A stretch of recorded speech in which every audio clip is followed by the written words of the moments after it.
Okay, so this is how we're gonna add our listings. So the first thing it asks you for is photos. It gives you 10 spots where you can add photos, meaning you could have up to 10 pictures. Now, you want to add as many pictures as you possibly can. So I'm gonna go ahead and add a photo I have of an item that I sell on my Etsy.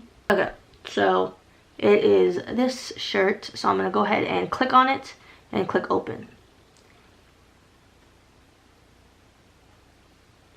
Okay, so this is what it says, is listings looks better with photos at least 200 pixels wide. I just chose this picture, and you may also get this on yours, but that is okay. If you have a bigger picture, then go ahead and add that. Now, for pictures, you want your pictures to be clear. You don't want clutter in the background. You see how this picture right here, it's a backdrop, it's nice and clear, empty. And if you're selling clothing, I suggest folding the shirt for the first picture if it is embroidered or vinyl. If you do have mock-ups, then you could go ahead and use those pictures, but for embroidered shirts that you already made and created, I would fold the first picture. Also have different variations like this says, so you can have it a flat lay, meaning it's completely open, you can see the sleeves and everything. If you have like long sleeve, short sleeve, puff sleeve options, also add those as well. Also, in the picture section, I suggest adding a size chart. So let me go ahead and find the size chart I use.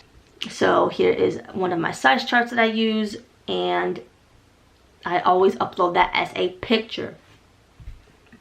Here it is, so it gives them an idea of what sizing is, so they could choose what best suits them. It is very important that you have a size chart, otherwise some people may not order because they are scared their shirt's not gonna fit. So aside from a size chart, you also need to have pictures of different font options you have, different color shirts or font color options. So anything that you allow to be customized, it should be a picture of it. People don't read the whole description. It's easier if they could just see it, okay?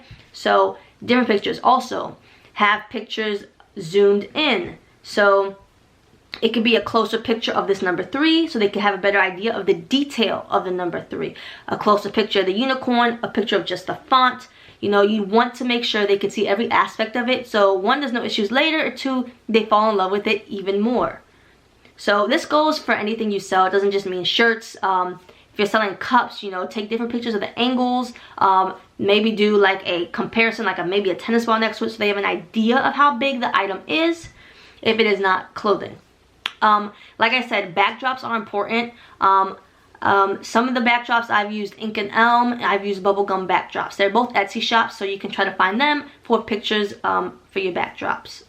It makes, well, I mean for backdrops for your pictures, it makes a world of difference. And make sure your Etsy is organized. So all your listings should have the same backdrop, or try to. Or if you have different ones, as you make more, make sure it is the same backdrop. That way it's brand recognition. So as they're scrolling through Etsy, they may see a few of your shirts and they're like, oh, it looks just like the other one. Oh yes, it is. It's the same company. Brand recognition. Okay, so that is pretty much it for photos.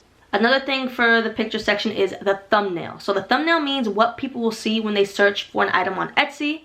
So my suggestion is always adjusting the thumbnail. So I'd click right here where it says adjust the thumbnail.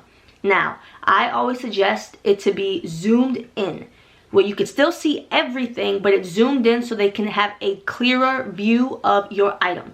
Now, when they go on Etsy and they're searching something, there's millions of options. There's a bunch of pictures. You want yours to stand out. So the closer it is, the more they can see and see, you know, if it matches the color theme they have for the party, or, you know, things of that nature. So you want to make sure they can see everything in the picture. If it's zoomed out, they'll just keep scrolling. The bigger it is, the better. So after you adjust it, you would click, you can move it around and you can click save.